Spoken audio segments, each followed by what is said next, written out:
को एडमिट तो नहीं करना, एडमिट करना है। इरा आप क्या कह रही हो बेटे? 2 मिनट आवाज में कर लूँ आपको। I'm हाँ बोलो saying क्या कह that रही? the screen is visible. चलें, थैंक यू। चलें जी एवरीवन, आवाज बंद, अब काम। अब थोड़ी देर बाद फ्रेंड।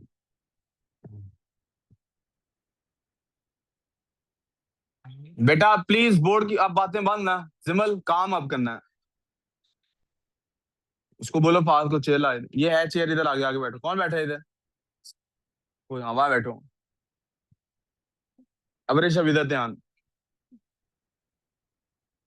अब हम कर रहे हैं एडवर्ब्स। एडवर्ब्स के बारे में मैंने लास्ट क्लास में ये बता दिया था कि एडवर्ब्स जो होते हैं दे आर आल्सो मॉडिफायर्स। और ये मॉडिफाई किस किस को करते हैं?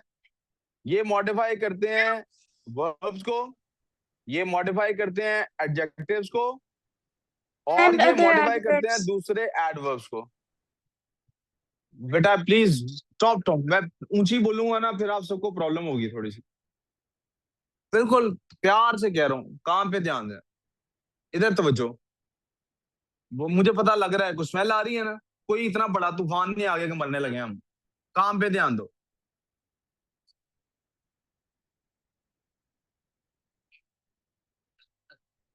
एडवर्ब के बारे में मैंने कहा था कि I will have to describe a few things before we go about the following questions. What are those few things? Sir, sir ये फोन बैग में डालें सर। काम पे ध्यान दें। हम इस वक्त आज के दिन हम उन एडवर्ब्स को डिस्कस नहीं करेंगे जो एडवर्ब्स दूसरे एडजेक्टिव्स या एडवर्ब्स को मॉडिफाई करते हैं। हमारा फोकस इन पे नहीं होगा। हमारा फोकस सिर्फ और सिर्फ इनके ऊपर है, वो एडवर्ब्स जो वर्ब्स को मॉडिफाई करते हैं। ये एडवर्ब्स जो वर्ब्स को मॉडिफाई करते हैं, ये वर्ब को किस तरह से मॉडिफाई करते हैं? बेटे एक वर्ब के बारे में क्या क्या बात बताई जा सकती है? एक वर्ब के बारे में बताया जा सकता है, यानी कौन कौन सा सवाल है जिसका जवाब एक वर्ब होगा या वर्ब के बारे में होगा? वो सवालात क्या हैं? कैसे हुआ,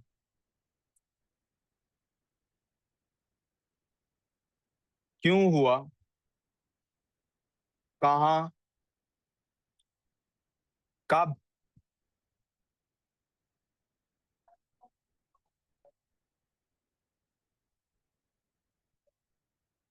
कितनी दफा,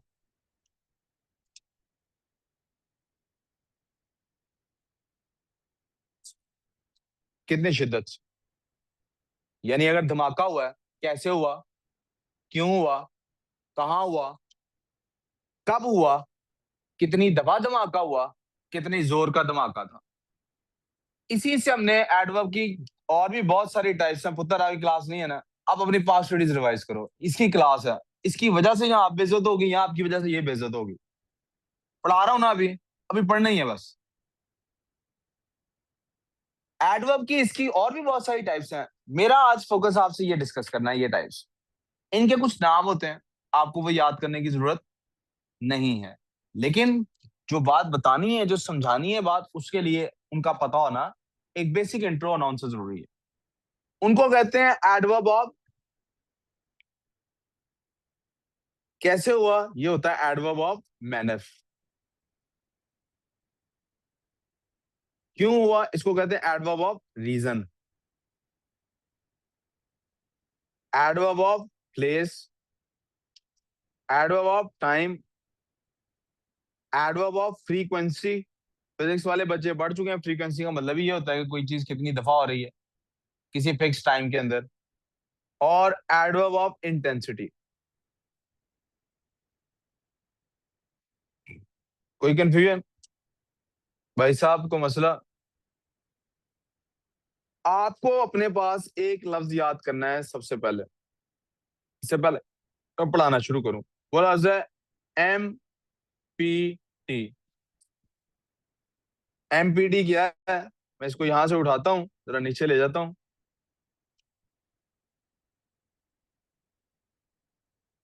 MPT क्या है बेटे? M for manner, P for place, T for time. अगर एक सेंटेंस में किसी वर्ब के बारे में ये तीनों ही बातें इकट्ठी बता दी जाएं, तो देखो ये तीनों बातें इकट्ठी बता दी जाएं, इस सीक्वेंस में बतानी होती हैं। पहले मैनर बताएंगे, फिर प्लेस बताएंगे, फिर टाइम बताएंगे। एडवर्ब की प्लेसमेंट के बारे में ग्रामेटिकली कोई रूल नहीं है। There is no such rule which describes adverb को कब और कहां होना चाहिए, लेकिन एक कन्वेंशनल प्रैक्टिस है। क्या है? जैसे एडजेक्टिव्स, अगर एक शख्स, मिसाल के तौर पे, he is a tall young handsome boy, क्या लफ्ज बोला मैंने? He is a tall young handsome boy. मैं इस जुमले को दोबारा लिख देता हूं यहां पे आपको समझाने के लिए। He is a tall young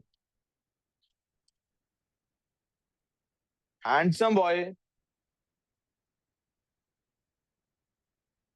इसकी जगह अगर ये लिख दिया जाए, he is a young handsome tall boy, या ये लिख दिया जाए, he is a tall handsome young boy, तो क्या ये सारे के सारे ठीक हैं ग्रामेटिकली स्पीकिंग? यस ये। लेकिन गोरे इन तीनों तरीकों से नहीं बोलते, किसी एक ही तरीके से बोलते हैं। दे विल से यार it doesn't sound right, they will say it doesn't. तो वो कन्वेंशन क्या फॉलो करते हैं, वो कन्वेंशन आपके सामने यही मैं आर्टिकल के साथ लिख देता हूं, एडजेक्टिव्स वाले पार्ट में अगर नहीं बताई। पोसेस कॉम्प, वो कहते हैं जब भी आपने किसी पर्सन के बारे में, एक ही किसी चीज के बारे में एक से ज्यादा एडजेक्टिव्स यूज करने हैं, आप सबसे पहले अपना ओपिनियन दें। वो हैंडसम है, ये आपका ओपिनियन है या फैक्ट है? ये किसी का ओपिनियन नहीं हो सकता। अब अब्दुल आदि किसी को हैंडसम लगता है और मुझे नहीं लगता, नहीं नहीं मुझे लगता है, किसी को नहीं भी लगता, तो ये ओपिनियन है ना? ये क्या है? ओपिनियन है ना? क्यों आहद? सही है ना? ये क्या है आहद? ये पाँव में देखो क्या गिराया हुआ आपने। अच्छा चलो फिर भी उठा लो। तो वो ओपिनियन सबसे पहले होना चाहिए, ठीक है?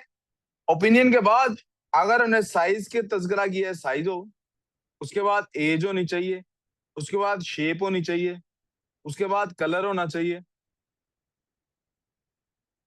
उसके बाद ओरिजिन होना चाहिए, उसके बाद वो जिस मटेरियल का बना, अगर ये तस्करा करें तो मटेरियल होना चाहिए, और एंड में बताना चाहिए उसका पर्पस क्या है। जैसे किसी पीस ऑफ वुड के बारे में बात की जा रही हो, it is a 5 meters long black wood, black piece of would.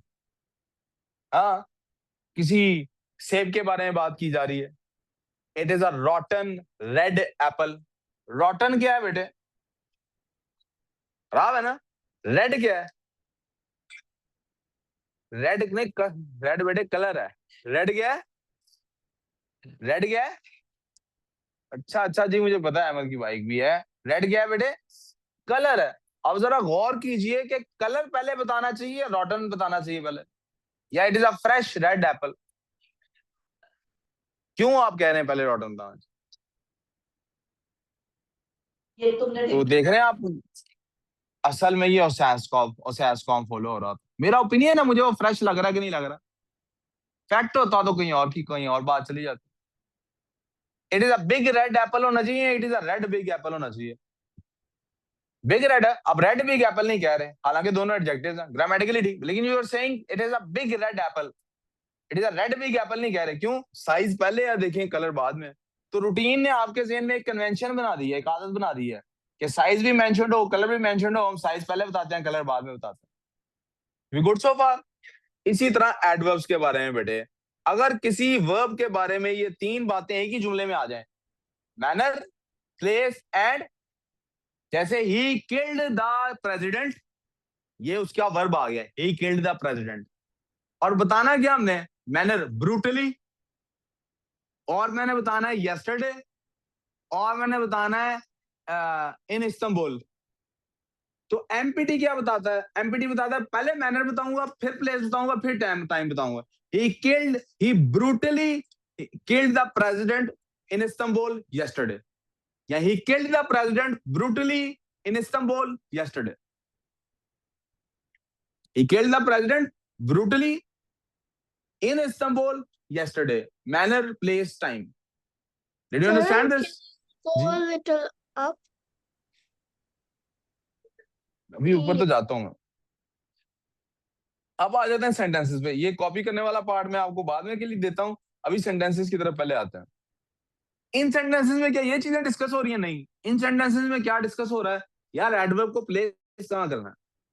Adverb को प्लेस कहाँ पे करना? कुछ एडवर्ब्स के बारे में ये सिचुएशन होती है कि उन एडवर्ब्स को वर्ब, जिस वर्ब के साथ वो आ रहे होते हैं, उससे पहले प्लेस करना होता है. भाई साहब इधर तवज्जो. और कुछ एडवर्ब्स को उनके बाद प्लेस करना होता है. वी गुड सो फार? कुछ को सेंटेंस के एंड में रखना होता है और कुछ को हमने कहीं, यानी प्लेस, सारे क्वेश्चन इसमें प्लेसमेंट से रिलेटेड है. I met him often near the bus stop. ये जो ऑफ्टन है, ये कौन सा एडवर्ब है? ये एडवर्ब ऑफ फ्रीक्वेंसी है. ये कौन सा है? क्या होना Frequency. चाहिए? एडवर्ब ऑफ फ्रीक्वेंसी हमेशा अपने वर्ब से पहले आता है. तो आंसर क्या होना चाहिए? Delta. Adverb of frequency seldom हो जाए, 3 टाइम्स हो जाए. आई प्ले क्रिकेट तो 3 टाइम्स होता है, लेकिन जब आता है इस तरह से daily, I daily play cricket. ठीक है. I seldom play cricket, I often play cricket, I often met him near the bus stop.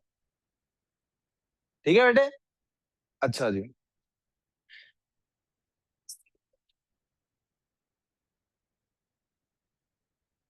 आगे चलते हैं बेटे. He speak the truth. मैंने भी बताया कि जो एडवर्ब ऑफ फ्रीक्वेंसी है ये अपने वर्ब से पहले आएगा. He always speaks the. जी शाबाश. अब आ जाते हैं मर्सीलेसली पे. ये बेशक कौन सा एडवर्ब है? ये एडवर्ब ऑफ मैनर. कौन सा एडवर्ब है? ये एडवर्ब ऑफ मैनर है. और जो एडवर्ब ऑफ मैनर होता है बेटे, वो हमेशा सेंटेंस के एंड पे आता है. बिल्कुल. कहाँ आता है? When अ,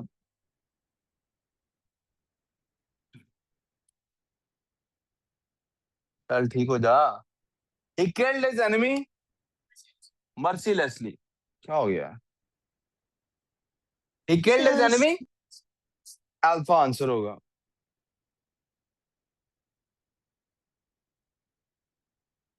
कोई प्रॉब्लम याद है? ही ओनली के लिए बेटा थोड़ा स्पेशल रूल है. बेटा मर्सीलेस लिखा हुआ, मर्सीलेसली तो नहीं लिखा हुआ.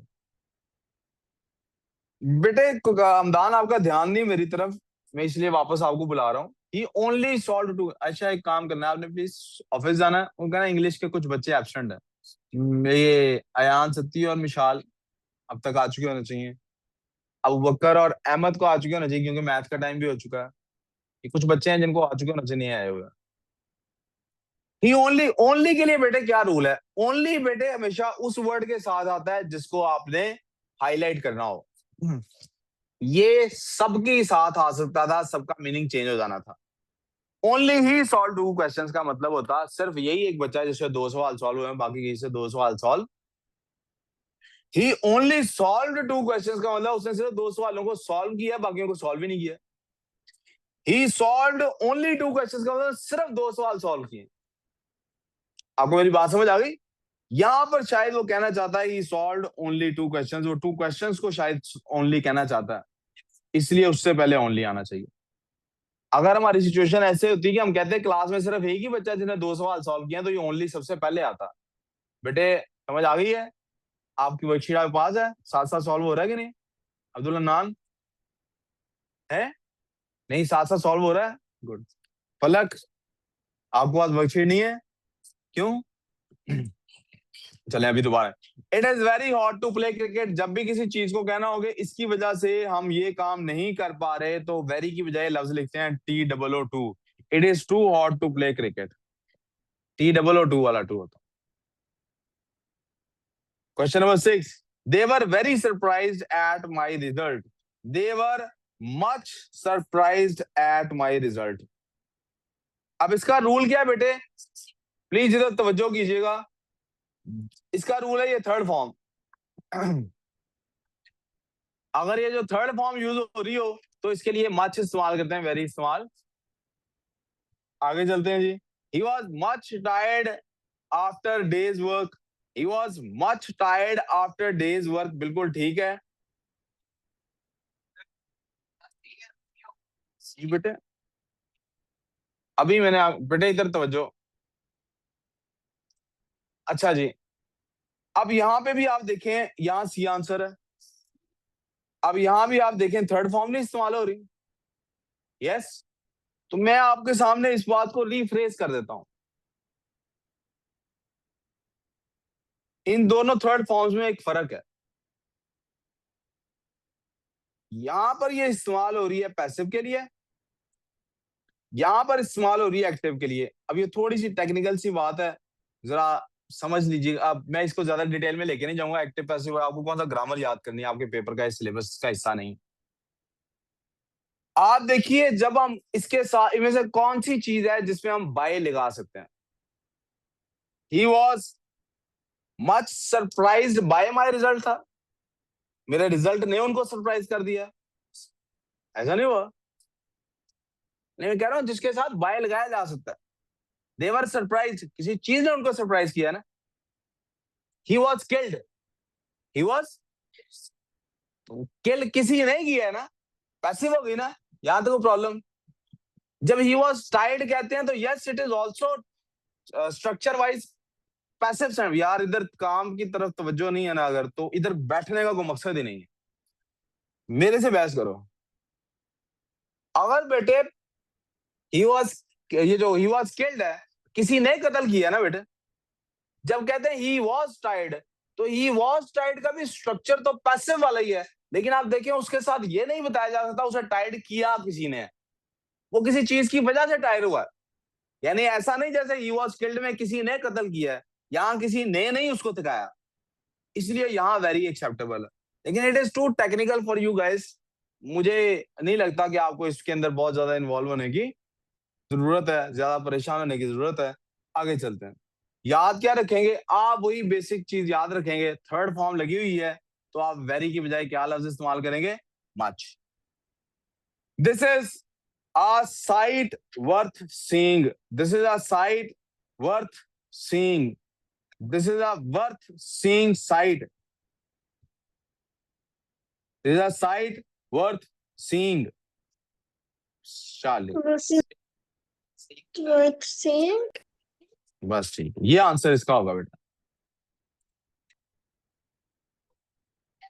भाई साहब इधर तवज्जो, इधर। वी गुड सो फार। अब चलते हैं बेटे आर्टिकल्स की तरफ। आर्टिकल्स पूरा कर लिया था, Yes, sir. यहाँ सॉल्व हुए नहीं नजर आ रहे। मैं फिर भी चलें कर देता हूँ। The horse is, the horse is a faithful animal, जल्दी सॉल्व कर देता हूँ। Women is as wise as man, English is my favourite subject, the sun sets in the west, Sir, you man already is have done mortal. all of this. जी बेटे मैं वैसे ही क्योंकि यहाँ नहीं हुआ इसलिए कर। The Indus is the largest river in Pakistan, gold is more valuable then silver, his father is a poet and novelist. Charlie answer. 6 गलत किया है जी, गलत किया है। The Indus is the largest river in Pakistan. I think मैं सारी बात clear कर चुका हूँ। यहाँ बेटे हमारी वर्कशीट्स, ये जो ग्रामेटिकल वर्कशीट्स हैं, we are done with them. इनको आपने बार बार रिवाइज कर लेना है ताकि आपके सेंटेंस स्ट्रक्चर्स ठीक रहें। कल हम इंशाल्लाह पढ़ेंगे, मुझे आप याद कराएंगे। कल we will be studying types of sentences. क्या पढ़ रहे होंगे बेटे, Types of याद रखिएगा कल हम sentences. पढ़ेंगे टाइप्स ऑफ सेंटेंसेस। Sentences. अगर मैंने आपसे कोई टेस्ट नहीं लिया कल इंग्लिश का तो टाइप्स ऑफ सेंटेंसेस पढ़ेंगे। ठीक है अब्दुल्ला नान और रमदान, मेरी बात समझ आ गई है। चलें जी, पूरे 5 मिनट की ब्रेक है, उसके बाद हम मैथ्स की क्लास शुरू करेंगे। जी बेटे Sir, बोलो। please